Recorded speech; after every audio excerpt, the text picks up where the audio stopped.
प्रथम एक डाঙर खबर राज्यत ISIS और आल कायदार भयंकर कूटाघातर आशंका बासास्तान रेलवे स्टेशनके धरि बहु अंचल हाई एलार्ट जारी आरक्षीर हाथत परिছে इस्लामिक संगठনৰ नेतृत्वই लिखा এখন पत्र और এই বিশেষ পত্ৰ এতিয়া হাহাকাৰ লগাইছে ৰাজ্যৰ গৃহ বিভাগত যে ৰাজ্যত ইসলামিক সন্ত্ৰাসবাদী সংগঠনৰ ভয়ংকৰ কূটাঘাতৰ আশংকা জনসমাগম হওয়া অঞ্চল বাসাস্তান रेलवे स्टेशनके धरि बहु অঞ্চলত কূটাঘাতৰ আশংকা কৰা হৈছে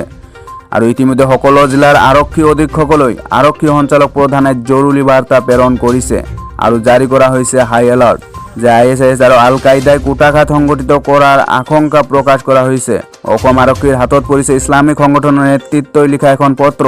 और এই পত্ৰত স্পষ্ট ভাষাত সকলো কেদাৰক উদ্দেশ্য কৰি লিখিছে যে এতিয়া বহি থকাৰ সময় নহয় और ইয়াৰ পাছতে হাহাকাৰ লাগিছে ৰাজ্যৰ গৃহ বিভাগত। আন এক গুৰুত্বপূৰ্ণ খবৰ বৰাকে অসমীয়া চলবে না এই হুংকাৰ বাংলা ডেমক্ৰেটিক ফ্ৰণ্ট আৰু ABYS নামৰ বৰাকৰ দুটা সংগঠনৰ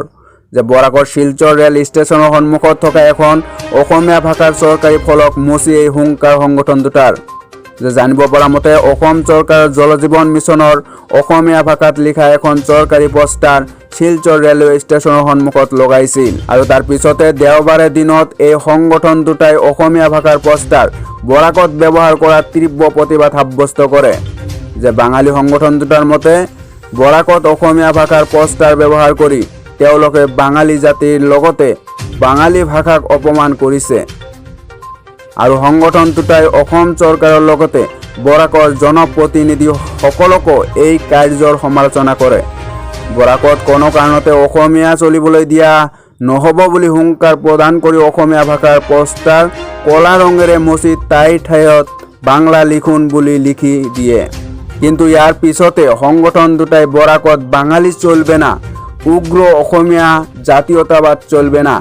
আদি স্লোগান দি প্ৰতিবাদ সাব্যস্ত কৰে। আন এক ডাঙৰ খবৰ প্ৰাক্তন ক্ৰিকেটাৰ যুৱৰাজ সিঙক গ্ৰেপ্তাৰ হাৰিয়ানা আৰক্ষী যে যুৱৰাজ সিঙৰ বিৰুদ্ধে বৰ্ণবাদী মন্তব্যৰ গোচৰ ৰুজু কৰা হৈছিল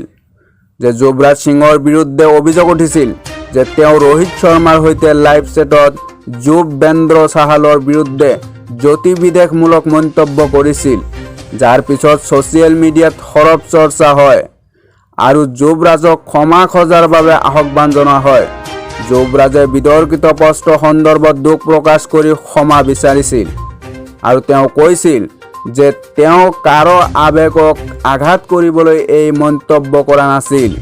কিন্তু এই গোচৰটোক লৈ উচ্চ ন্যায়ালয়ৰ নিৰ্দেশৰ পিছত যুৱৰাজ সিঙে চণ্ডীগড়লৈ যায় আৰু তাত তেওঁক হাঞ্চি আৰক্ষীয়ে গ্ৰেপ্তাৰ কৰে অৱশ্যে তেওঁক অন্তৱৰ্তী জামিনত মুকলি দিয়া হয়।